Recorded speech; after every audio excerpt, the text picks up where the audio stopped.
All right.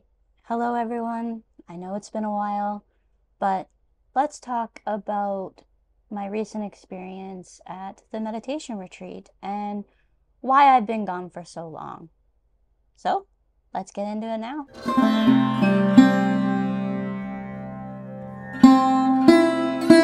All right, so I'm going to be actually dividing this into two major parts with a few different sections. I want to share everything in one video, which means that there's going to be some things that some people are interested in that you may not be, and vice versa. The two parts are, one is where I share the photos from the retreat, which is probably what a lot of you are going to be interested in.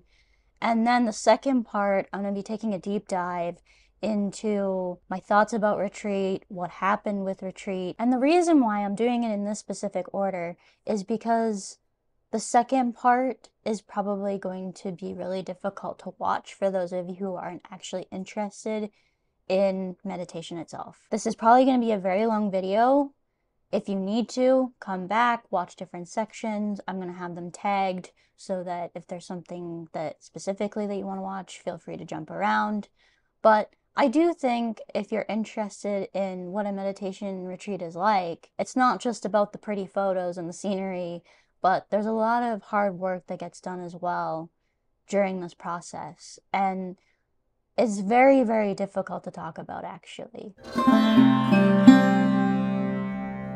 All right, so you might be wondering, what was the location and what was my schedule like during the actual retreat? I was in the wonderful and beautiful state of North Carolina near a place called Boone, North Carolina, and it was at the Art of Living Retreat Center. It's a beautiful campus, as you will see when I share the photos. The facility is fantastic, not only with food, but the staff know how to do these silent retreats really, really well. Communication can become a little bit difficult, and as somebody who has dietary restrictions, sometimes you gotta ask whether you can have a substitute, and they always say when they have a substitute on the menu, and all of that. So it's great to be able to know how to communicate and know that none of the staff, when they know that you're in silence, are going to try and talk to you. I'm going to be just kind of focusing on the main daily schedule, but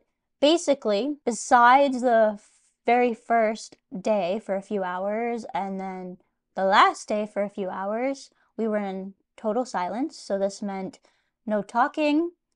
You didn't even have to acknowledge people by eye contact. And I mean, there's some times where you might have to if you have roommates or all of that, but you kind of figure out other ways to communicate. And honestly, when it comes to retreat, the silence is my favorite part of it. Some of you might be like, what? I could never do that. But honestly, like I said, the silence is my favorite part. It's one of the reasons why I choose to go to this retreat and why I hope to be able to attend every single year that it is there, because the silence is my favorite part. As somebody who's quite shy and introverted in real life, not having the pressure to basically have small talk with someone else is really actually quite wonderful. And I just love it so much. Okay, so here's actually the daily schedule. And these were the full days of silence, basically. So these were the full days of retreat. Most times I would actually go for breakfast at around 8. I would get up around 7 because it took me about 15 minutes to get from where I was staying to the main dining hall, as they call it. So that was breakfast until about 8:50, although I generally went to the meditation hall a little earlier than that. It was just good to get yourself in space, have a little bit of a stretch, because when you're sitting for that long and sitting that still, it does get quite painful.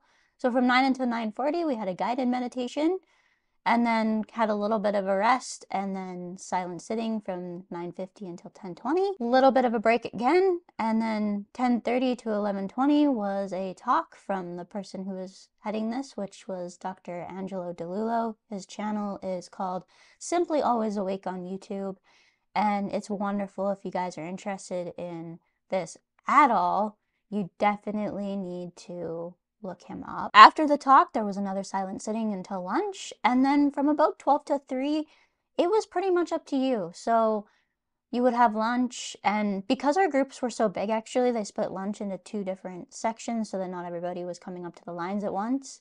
So there was 12 to 12:30 and then 12:30 to 1. I was in the earlier session basically, but I basically would go and eat and then move out of the way so that somebody else would be able to have a seat. And the main dining hall is really nice actually because they have seating, and basically I would stare out a wall for about an hour, and then I would go back to the main meditation hall, do my own separate meditation to give myself enough time to have a little bit of break before the next silence session began. And so for those of you who are wondering, I just did my daily meditation, which is with my insight timer, from Monday to Thursday, and then on Friday, the last day, I just had too much energy. So I actually put on my headphones and was dancing out in front of the meditation hall in the rain because dancing really, really helped regulate that energy, basically. Okay, so one of the days actually, there was a breakout session. So at 2:30 to 3:30, you went for like a small type Q&A with about, I think there was about 20 people in the group, plus the two people who were answering the questions, which is people that Angelo knows really well, who are liberated essentially themselves and are able to answer any questions that you have. And this I found really helpful. Mine was actually the very first day. I was already experiencing a significant amount of energy in the body. So my question was about how you manage this during a silent retreat, because some of the things that I would normally go to weren't really an option if I wanted to keep my silence really vigorous, which was my no devices rule at all. So up until that Friday that I talked about, I hadn't really done anything with my phone besides take a few photos and videos that you will see later on. And actually also on Monday, I do need to mention this because this blew my mind. It actually popped my head off almost. So this year they had a wonderful crew doing an observatory, which was demonstrating kind of zero distance, which happens with non-duality, kind of the later stages of non-duality. And basically that's all I'm going to say for this particular part of the section, just because I'm just doing an intro right now. But that observatory literally popped off my brain, so that was great. So I actually missed the silent sitting on the Monday from 11:30 to 11:50 because of that observatory, but it was totally worth it.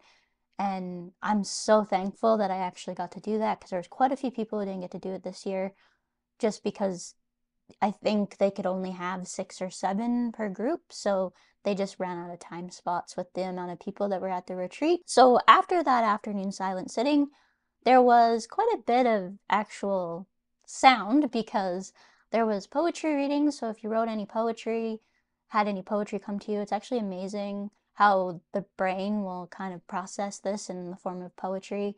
I actually do now have a separate poetry channel.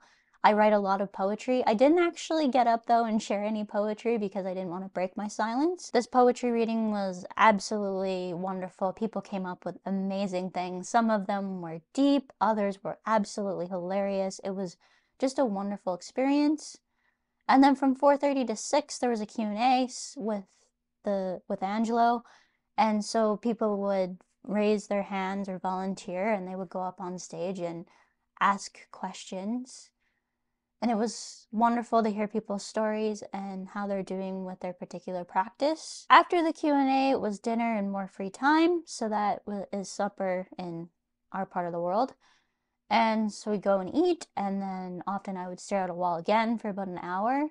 And then around 7:30, I would go to the main meditation hall again, just get back into it, because the next section was a lot of just meditation and silent sitting and all of that. So from 8 until 8:50, this is where we had Violet Synergy come in. She has an amazing YouTube channel, and she's just gifted with not only her poetry, but doing these sound meditations at night. And it's amazing how these sound meditations actually prepare you for the end of the day, essentially. I felt really bad, actually. I was quite tired because I wasn't sleeping that great with the amount of energy that was just absolutely buzzing through me. So during the more solitude and quiet silent meditations, I was actually falling asleep. And then there was a couple meditations that were extremely energetic. So it was basically adding cannonballs to the fire that was already burning inside of me. So that was wonderful. and also painful at the same time. I actually have no words really to mention how that felt, but that was it. And then, so again, once the singing bowls were done, once the sound meditations were over, it was time for silent sitting. And then again, another period, and then took another break, and then to end the night before heading off to bed, which was all in silence. There was no talking and all of that from 9:40 until 10. So by the time I got back, it was usually about quarter after 10. That was basically the day. That would repeat for the 5 days of the main schedule. And there really wasn't much difference between the first and last days, except that the silence didn't begin until about 7:30 the first night, and then we broke silence at about 10:30 so that people could check out without having to worry about lack of communication ability at 10:30 on the last day. And it was really nice because there was actually quite a bit of time to get to know people before and after. I have a lot of people I'm close with that were at this retreat, and it was nice to be able to catch up with them. And the connection you get between people in this setting is just, it's mind-blowing, and it actually makes you feel sometimes like you're just so connected to these people, basically. Okay, so for this next section, I'm gonna actually be sharing some photos and all of that I took during the retreat. The first couple of photos, which I actually took on the way down there. So I got a couple photos of the Northern Lights, but this one I would say is my favorite because it was so early. It was like 4 a.m. They're sometimes the most active. Basically, you can always see them around this time of day if you have a clear night. And then this is a photo actually that I took from the plane. I was actually in a window seat the whole time. It just helps me with the motion sickness that I tend to have and all of that. If I'm in a traveling thing, like vehicle or anything, I have to be able to look out the window unless I have my eyes closed, because if my eyes are open and I'm moving, there's a disconnect there and I can actually feel a little sick. It's the only type of motion sickness that I get though. Otherwise, I actually enjoy flying quite a bit. I find it very relaxing. But anyways, this is of the city of Regina, which is the city I actually fly out of to go to retreat. I have a connection in Toronto, or at least I did this year, and so this flight was from Regina to Toronto, and it was very early in the morning. Well, it wasn't very early, but it felt like it because I had to be at the airport 2 hours early, and we did not stay overnight. I went directly from home, so that's about an hour, so about 3 hours early. So yeah, 7:20 a.m. is about the time we took off. It was just beautiful to see the city from up that far. And here is a photo of the sunrise heading towards Toronto. And I love sunrises, but nothing beats a sunrise in the air. And then here's just another photo. It was pretty clear actually over some parts in the plane. This one was a little faded out, but this one is actually quite beautiful. So this was almost to Toronto, I think, this clear one. This photo was actually from the second flight, which is from Toronto to Charlotte. And my finger got in the way, unfortunately, but it was just amazing how beautiful the skies were that day. There was like no turbulence. It was a beautiful day for flying, actually. And here's a selfie that I took actually at breakfast the morning the retreat started. Now, this actually was in the hotel that I stayed at, so because of flights and connections, for me to make the whole thing, I had to fly in the day before. And then I was waiting for a friend to land as we were heading to the retreat together. I took a picture of this tree that was outside the hotel front lobby because I just found it fascinating. If anybody knows what this tree is, let me know because I found it really, really cool, actually. Nothing like this exists in Saskatchewan that I know of anyways. So I just found it fascinating and had to take a photo of it. Okay, so now we're getting into some of the scenery actually on the drive up to the retreat center, which is near Boone, North Carolina. So this is actually in the Blue Ridge Mountains. It is absolutely beautiful. This one was actually kind of close to Boone area, and it was just starting to get into the really nice scenery. The travel time from Charlotte to the retreat center is just over 2 hours, depending on traffic. We actually did get stuck in some bad traffic on the way there, and we're a little later than what we expected to be, but it worked out. It was fine. And I'm not sure what I was taking in this photo. And then here's just another photo again. I was just loving the mountains. I'm actually from a very flat place, so any type of mountains or hills is fascinating to me. Another view. And another view. Okay, and here, now we're actually at the retreat center. So before the silence began and I put my phone down, or tried to, there were some days that I took some photos and videos actually while the silence was actually on, just because I didn't get that many last year because I really did stay disciplined with not touching my phone. I had to have my phone with me though this year because where I was staying, the walk can be quite dark, so sometimes you need a flashlight to be able to see. And so I had a flashlight on my phone that I wanted to have handy in case I needed it. But other than touching the flashlight or taking photos or videos, I didn't touch my phone for pretty much 4.5 days. So this photo here is of the fountain and swans at night looking down from the main meditation hall. This was the fountain, or one of the view looking from the meditation hall down onto the different levels of the knoll. So this basically, there's several different levels, as you will see in the more daylight photos, and there's like so many steps. And the reason why is because the campus basically sits on an actual mountain, and so there are different areas go up to the main meditation hall and main dining hall, and then they have a few more other accommodations on the one part that are kind of called their upper campus. So this was just at the main meditation hall looking down. I went down one level and grabbed a photo of the fountain in the center, which during the summer would actually be running, but because it was cold, it wasn't running, but they still had it lit up absolutely beautifully. And then this photo actually lit up the doves or the swans as well. And so they have swans up there to symbolize peace and all of that. So it's just, it's such a beautiful campus. And then here is actually, I went down another level and took a photo looking up towards the main meditation hall. I had to get some photos at night. Last year, some people got some amazing photos at night, and I needed some photos at night. So like I said, this was still kind of the free time before the silence actually began.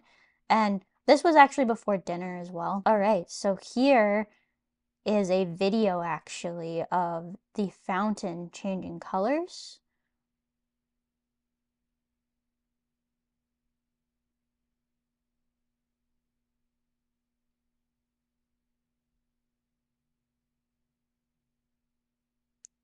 Unfortunately, I did not get this video in landscape, but hopefully you can see it okay. It just, I could stare and watch this video in silence for probably 3 hours. I won't, but I probably could, honestly. It's just so amazing. Okay, and then I went and got some closer photos of these swans just because I absolutely love them. You're staring at these swans when you've been in silence for a couple days and you can't really talk about it, honestly. And here again, another swan. As you can tell, I like the swans. Okay, and now here is a photo of one of the sunrises from my room. So I was staying on the lower campus. Because I was in the back, actually, I got to view the sunrises from my room. I would often be awake quite early because just the energetics flowing through, and I don't often sleep as well when I'm not in my own bed. So yeah, I just had to take a photo of the sunrise. I literally got up and it was like I had never seen a sunrise before. It was just absolutely stunning. All right, so this is actually looking up towards the hill that I would have to climb every single morning, which was insane. And I don't know if this fully captures how steep this hill is. I really don't think it does, but it's essentially pretty much straight up. I felt like I was going to die the first time I walked up the hill. Unfortunately, this is really fast, but this video is kind of more up the hill.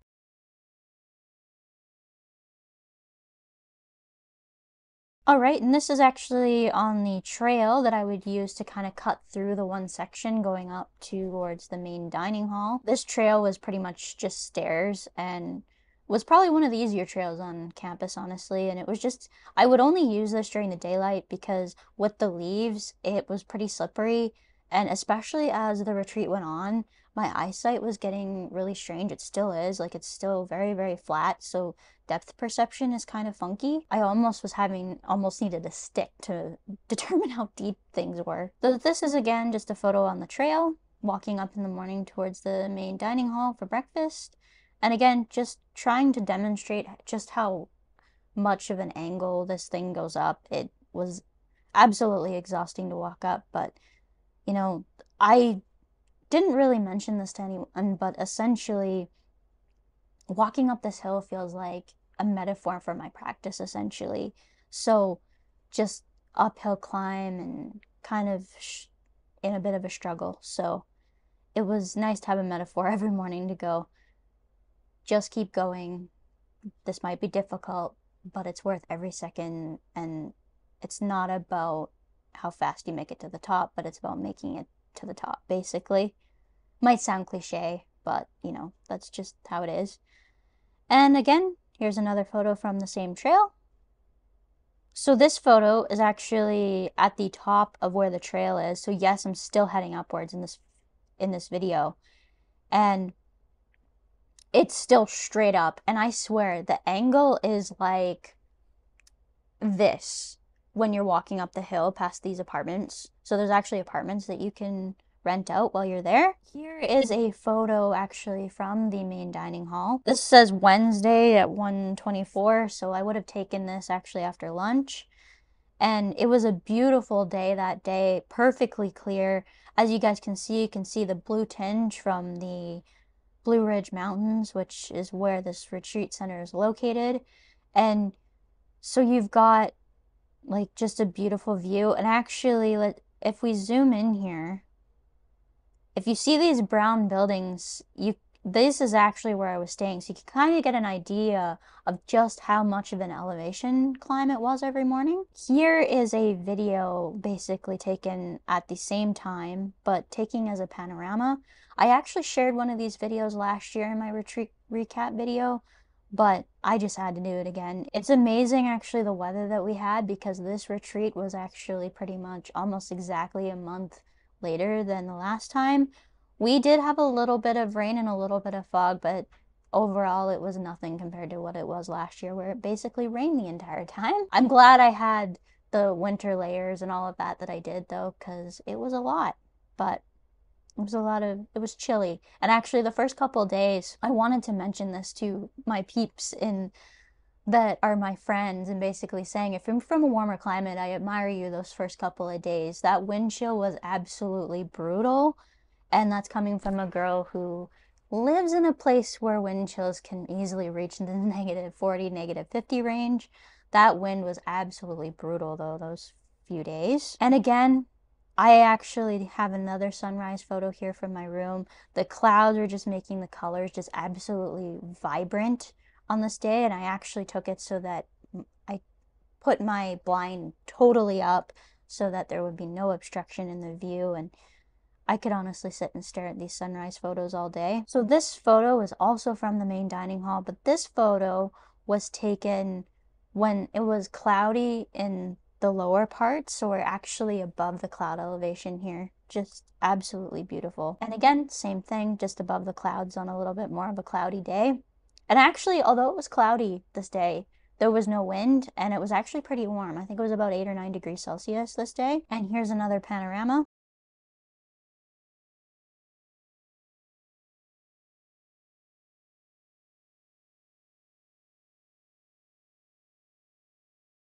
All right, so this is actually looking down from the main meditation hall during the day, so you can actually see how good of a view it is.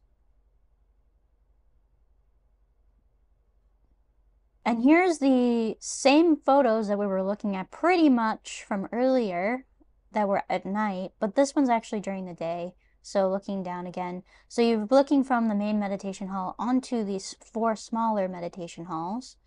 And if you actually zoom in here, you can see where they have their labyrinth, which is like a walking meditation that you can do, so you can follow the maze in and then follow it back out. And then you can actually see the top of the observatories, where the observatories were in the other side. All right, And now I want to get into a bit of a personal photo. So I shared this last year in my recap video with Retreat, but the whole reason I'm into this is because I am a supporter and member of Z-Dog MD's supporter tribe. And this photo this year means as much to me as it did the last year. Getting to meet Zubin, as I now say, it's weird to say Z-Dog MD at this point. It's just Zubin at this point. So I don't know if you'll ever be watching this video, but if you are, I'm gonna just put my phone down for a second. I can't express into words what introducing all of this to me has meant. It has changed my life completely. I know you know that's Zubin, but it's, as you can see, I really don't have words. It's really hard to express into words how thankful and grateful I am for this whole thing. And without you, I wouldn't be here. And it means the world. So this photo was taken actually just before we broke silence. He got me again. And I was actually standing at the railing here, which is where I took these earlier photos from.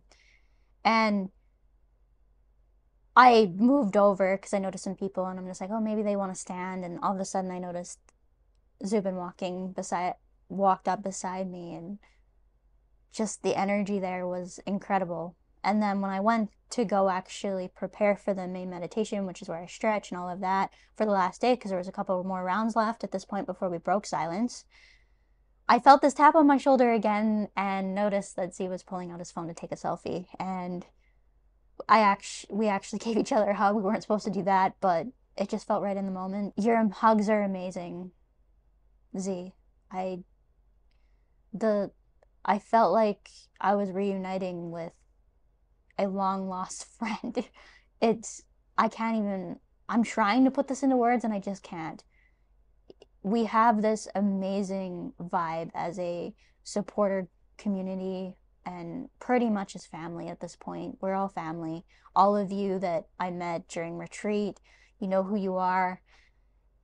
I love you guys beyond words can ever express. I mean, yeah, I'm here because of a person who has a successful YouTube channel who introduced me to this. But that being said, all it did was show me the door. It was up to me to walk through it. And I'm so happy and so thankful that I did. Like I said, these photos with UZ mean the world to me. And thank you for that. I was gonna actually ask this time for a selfie, but you beat me to it, so thank you. I didn't take any photos or videos of the travel this time. If you kind of want to get an idea of what the travel was like, it was very similar to last year. I also got to share this photo. So this is of my cat, Kilo. And he pretty much was attached to my lap yesterday and also this morning before I came to film this because he missed me a lot. And ugh,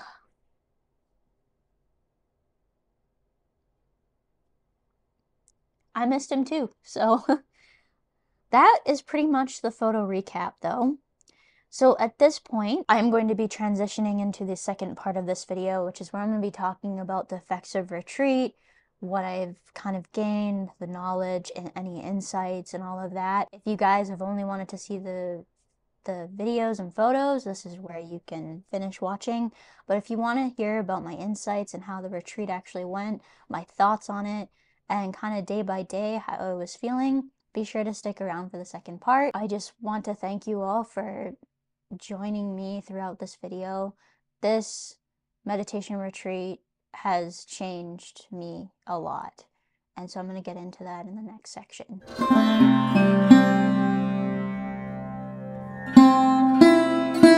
Okay, so let's get into the meat and potatoes of the retreat experience. So before I get into this section, so many of you are likely wondering how the retreat was, how it went.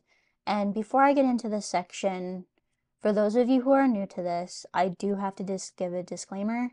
Some of the things I would be mentioning might be triggering or might use language that you may consider to be unscientific. I would have felt the same way if I was in a different part of my life than what I am now, but it's hard to deny the experience that you talk about. So I'm going to be talking a lot about energetics. I'm going to be talking a lot about stuff that I used to consider to be quite pseudoscientific, but the truth is when you experience these things and you go through these things, you realize just how real this stuff actually is. And another important thing, when I talk about meditation, usually with anyone just in regular everyday life, I really only talk about the actual meditation practice itself. A lot of this is kept very private, not only because I know people aren't ready to hear it, but because it can almost be literally impossible to put words to it. I don't ever actually talk about this whole awakening journey with anyone besides the people I consider to be family at this point, who are experiencing the same things as I am. I also actually don't like the term awakening. The reason is it makes me feel like I have something others don't, or I'm going through something really, really big.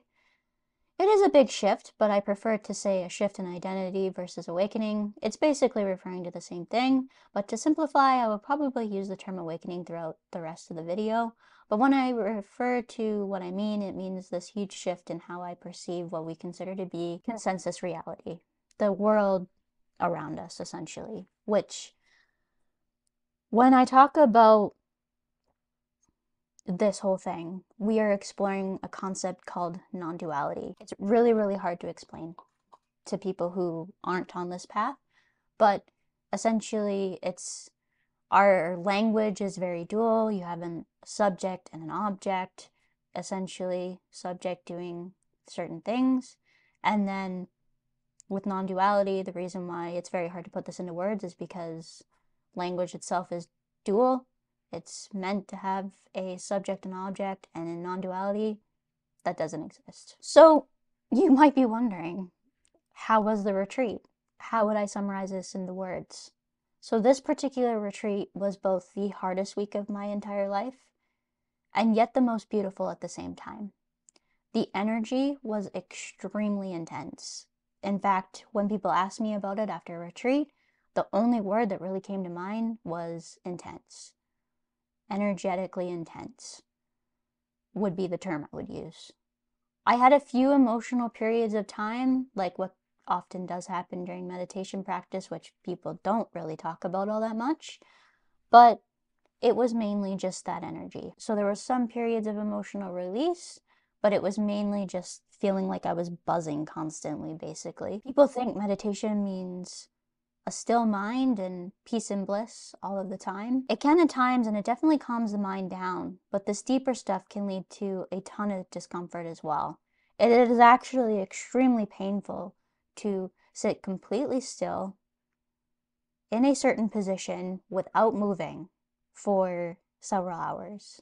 It is one of the most painful experiences I have ever had, and as you guys know, I've been through quite some painful things with my migraines and IIH, so hopefully that says something about the experience. And there are huge points and parts of this where discomfort is a main theme. So it's very common to be extremely uncomfortable during this, physically, emotionally, in all different ways. So last year, I didn't actually write much down as the retreat was happening. I was really strict about picking up my phone at all. This year to a certain degree as well, but I had my phone with me again just because I wanted to have that flashlight on me for the walk back down after the day ended for that particular day, and wanted just as a safety feature. This year, I took a few minutes during usually the lunch free time to write down how I was feeling in the moment. And I was wondering actually if this retreat would lead to a little bit of extra poetry writing, but I wasn't feeling it. I came up with a couple of ideas, a couple of themes that I want to write poetry about, but no poetry actually was flowing this time. My mind was actually very still in that way. It's not really possible to explain really into words, but it was very, very still. And it was basically all of this concentrative energy was going to feeling into the energy that was in me during this whole thing. It was just absolutely wild. So now I actually am going to take you through some of the things I wrote down during retreat and some of my key insights during the actual retreat itself. One of the things is how much I've been using all forms of distraction to avoid addressing this intense energy that I've been feeling for a few months now.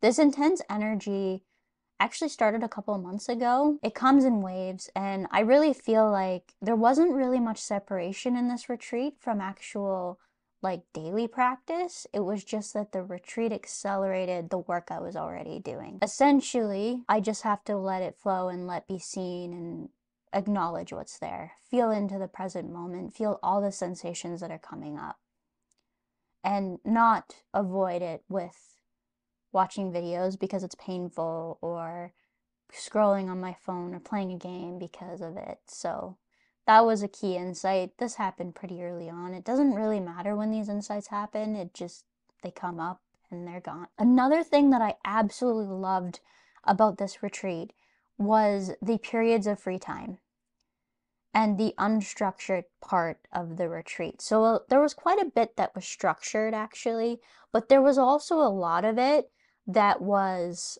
unstructured. And this unstructured life, there doesn't need to be a checklist done to enjoy anything. You can just sit there in pure presence and just not even refer to a clock. And the body just seems to know what to do. And whether that's staring into space in silence, acknowledging the sensations that are coming up, there's just so much that you can observe in the moment. And then I started kind of just writing a few things down each day. And so there was only 2 words that I had as of Tuesday. So it started on a Sunday and ended on a Saturday. So on the Tuesday, I only had one thing come to mind, 2 words, and that was feeling everything. So this was the emotion, the intense energy, the energy around me, the energy of the place where I was at itself. That mountain has intense energy. It's actually really not possible to put the energy into words. You kind of just have to be there and feel it, but it's a thing. And it sounds a little woo to say that, but it's a thing. So the next day, I was like, what is it today? Wednesday? So time really is weird. It's weird for me as it is now, but like days of the week really don't mean much. Time itself doesn't really mean much. And I was like, I think so. I think it's Wednesday. I actually checked my watch. And so times and days of the week mean nothing. Angelo saying this retreat is very energetic was validating AF this morning. So he acknowledged that in the morning talk at this particular morning that the retreat was very, very energetic. That's the theme it was feeling. And I had been feeling it since the very first night. I thought it was just maybe me and where I was in my practice, but as per usual, I was picking up on the energy of everyone else around me. And this energy feeling was only getting stronger. I was actually doubled over from the energy, and some beautiful releases happened that day. Don't know if I can quite capture this because I have to be sitting up, but I would have my legs crossed like I would on a meditation cushion. And I was using this one particular exercise quite a bit, but so like underneath here and then like hugging and then just doubled over just because the intense energy, like felt everything into it essentially. And then I also wrote this.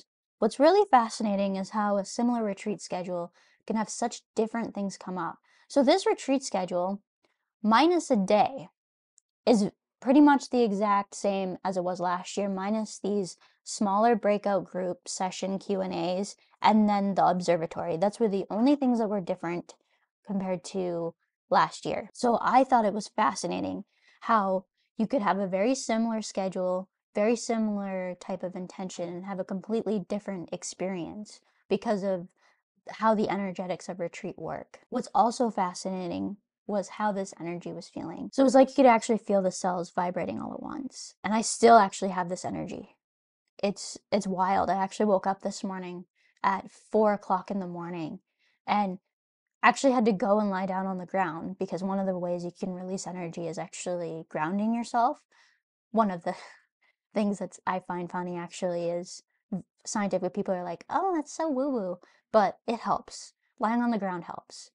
And so I went and lied in my with my head on my meditation cushion, actually, where I had my meditation stuff, and grabbed a blanket and laid down as if I was doing a sound meditation. I was actually listening to some singing bowls as well on YouTube because it relaxes me and allows me to get back into the sleep mode.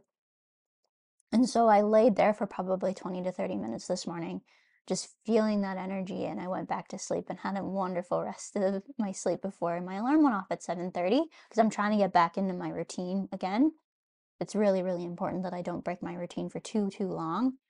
And actually, I don't know if my voice is holding up either. I've got a little bit of a sore throat. I'm coughing a little bit. I don't know if I picked up a virus on my way home or if it's just I'm not used to talking. I don't feel sick. It's just my throat and my voice and a bit of a cough at this point, but it would be the very start of it. So that's usually how they start out anyway. So we'll see if anything progresses past that. So the next day, watch says Thursday. As you can tell, time was really starting to get a little funky. Everything was getting funky. I believe someone in the retreat shared a poem that was literally shit is getting weird. Shit is getting weird. It was one of my favorite poems of the entire retreat because it was so accurate. So on Thursday, lots of vibrational energy in my legs and arms, feet and fingers. I was feeling all this energy just buzzing basically. I've noticed this for a while, but it's highly magnified, and I was just inquiring into maybe this was due to not having any distractions to tune it out, and I honestly just think this was the theme of the retreat for a lot of us. Ultimately, it's not important why I was there, it was just important to observe it. Overall, some periods of emotional release, but mainly just a lot of energy. Also, there's a lot of energy built up in my chest and stomach. I was feeling like a hit in my stomach. It was like right in here, and it was just it felt like an energy block if I had to describe what it felt like, but it just I don't know if it was a bit of nerves, I don't know what it was, but there was like a huge amount of heavy energy just focused on the one side to the point it was very, very painful and in my chest as well. And it was perfectly fine. It was just a little bit uncomfortable. And I do have to say thank you to Angelo for being so open about sharing grounding exercises, things like lying on the ground. Not only did I have to lie on the ground a lot at night, but on the Thursday when it was actually really, really nice out, I actually laid on the grass. Holy, did this ever help. So thank you for sharing those. And actually the melting butter exercise or visualization as well was really, really helpful. So this exercise is you have your eyes closed and you imagine a stick of butter, a hot stick of butter melting along your spine, and you kind of guide the energy down towards your butt and into the ground. And that was really helpful. It was a really helpful visual. And yes, it's technically a visualization, but it's you feel the sensation of that and you can actually get pretty deep into it and it really does help.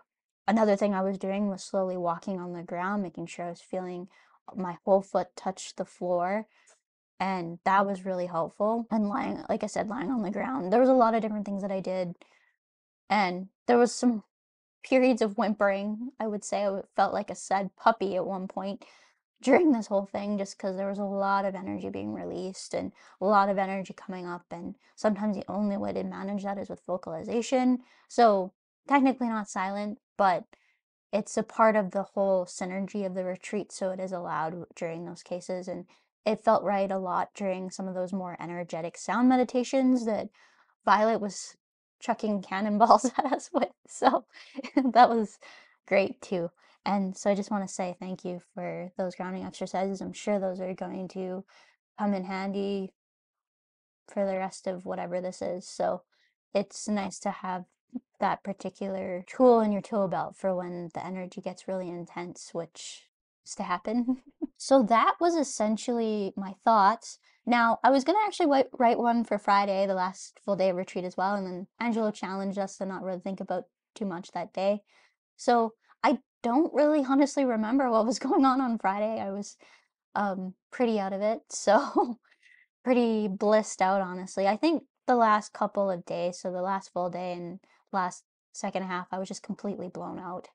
And So, what does that mean for those of you who may not be into this and are kind of more watching it for my meditation experience? I don't think there would be a lot of people at this point. If you've made it this far, you're probably interested in it to some point.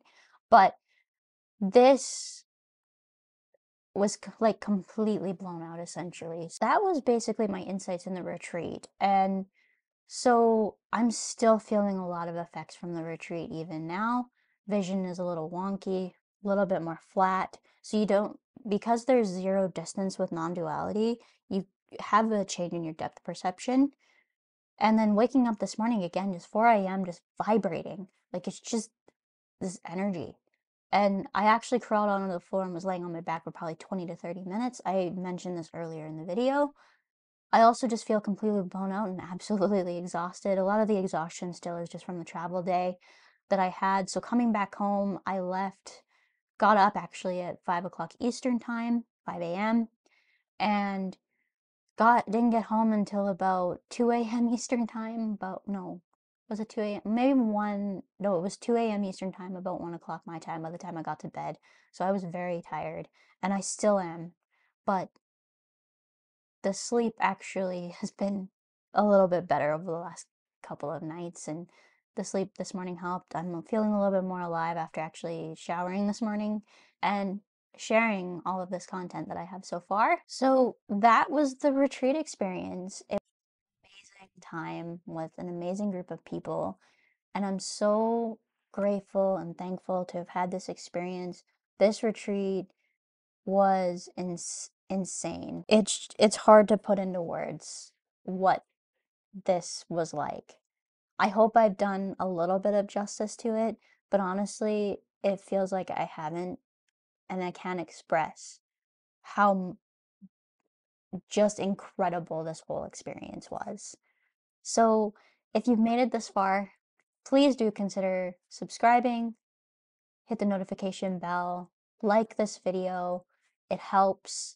And I hope to be back with my regular content soon. I'm hoping starting maybe Monday next week, because I do want to take the rest of my holidays to recuperate from this, as well as to enjoy more silence, because it's not very often that you really get to enjoy a lot of silence like this. That's it for this one. Again, I love you guys. Thanks for joining me. Thanks for staying with me as there's a break in content. And I hope to see you all in the next one very soon. Love you.